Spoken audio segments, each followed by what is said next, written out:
நாமக்கல் மாவட்டம் பரமத்தி வேலூரில் மனைவியை கொலை செய்ததாக இந்து முன்னணி மாவட்ட செயலாளர் ஜெகதீசனை போலீசார் கைது செய்துள்ளனர். கூடுதல் தகவல்களை தருகிறார் எமது செய்தியாளர் பரத். பரத், வணக்கம். இது தொடர்பான முழு விவரங்கள் என்ன? நாமக்கல் மாவட்டம் பரமத்தி வேலூர் அடுத்துள்ள பத்தனூரை சேர்ந்தவர் ஜெகதீசன். இவர் கடந்த 20 ஆண்டுகளுக்கு மேலாக இந்து முன்னணி அமைப்பில் இருந்து வருகிறார். இதில் கடந்த 7 ஆண்டுகளாக இந்து முன்னணியில் நாமக்கல் மாவட்ட செயலாளராக இவர் இருந்து வருகிறார். ஜெகதீசனுக்கு திருமணமாகி கீதா என்ற மனைவியும் 2 பெண் குழந்தைகளும் உள்ளனர். இந்த நிலையில் நேற்று இரவு இவர்கள் வழக்கம் போல் வீட்டில் தூங்கிக் கொண்டிருந்தனர். இந்த சூழலில் நள்ளிரவு நேரத்தில் ஜெகதீசன் மனைவி மர்மமான முறையில் கழுத்து அறுக்கப்பட்டு கொலை செய்யப்பட்டார்.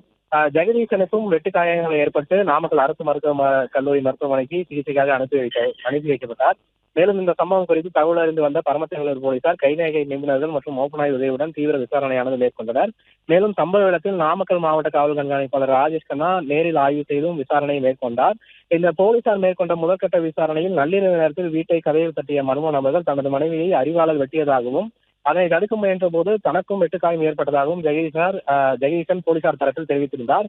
அதனையடுத்து போலீசார் அக்கம் பக்கத்தில் உள்ள சிசிடிவி காட்சிகளை சோதனை செய்த போது அது போன்ற சம்பவங்கள் ஏதும் நடைபெறவில்லை என தெரிய வந்தது. இதனை அடுத்து போலீசார் சந்தேகமடைந்த நிலையில் இந்து முன்னணி மாவட்டத்தில் ஜெகதீசன் பக்கம் இந்த சந்தேகமானது திரும்பியது. உடனடியாக பரமத்தி வேலூர் டிஎஸ்பி சங்கீதா தலைமையிலான போலீசார் ஜெகதீசனிடம் தொடர்ந்து விசாரணையை மேற்கொண்டனர். அப்போது ஜெகதீசனுக்கும் அவரது மனைவி கீதாவுக்கும் கடந்த 1.5 ஆண்டுகளுக்கு மேலாக குடும்ப தகராறு இருந்ததாக கூறப்படுகிறது. கீதா கரூரில் உள்ள டெக்ஸ் நிறுவனத்தில் ஒன்றில் வேலை செய்து வருவதாகவும் அது தொடர்பாக நேற்று நள்ளிரவு நேரத்தில் பிரச்சனை இருவருக்கும் ஏற்பட்டதாகவும் கூறப்படுகிறது. இதனால் அந்த பிரச்சனையானது முற்றவே இருவருக்கும் வாக்குவாதம் ஏற்பட்டு ஜெகதீசன் தனது மனைவியை கழுத்தை அறுத்து கொலை செய்ததாக தற்பொழுது போலீசார் தரப்பில் ஜெகதீசன் வாக்குமூலம் அளித்துள்ளார். தொடர்ந்து அவரிடம் விசாரணையானது போலீசார் மேற்கொண்டு வருகிறது. தகவல்களுக்கு நன்றி பரத். பிளே ஸ்டோர் மற்றும் ஆப் ஸ்டோரில் இருந்து பாலிமர் செயலியை QR கோடு மூலம் பதிவிறக்கம் செய்யுங்கள். செய்திகளை உடனுக்குடன் பெறுங்கள்.